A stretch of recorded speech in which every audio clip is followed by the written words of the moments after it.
আমরা শুনছি বিভিন্ন কার্ড দেওয়া হবে, ফ্যামিলি কার্ড দেওয়া হবে, কৃষক কার্ড দেওয়া হবে।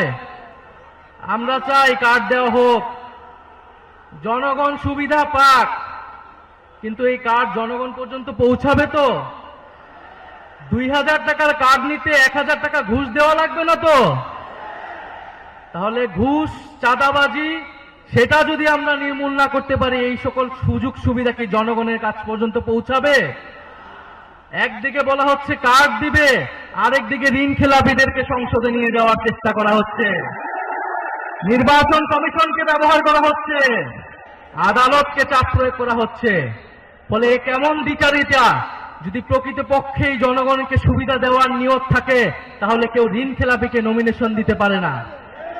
যারা ঋণ পরিশোধ করে নাই, তারা সংসদে গেলে আপনার মনে হয় তারা ঋণ পরিশোধ করবে? আর এরা আবারও ঋণ নিবে, এরা আবারও টাকা লুট করবে, এরা আবারও টাকা পাচার করবে বিদেশে। আমরা তো এই বাংলাদেশ চাই নাই।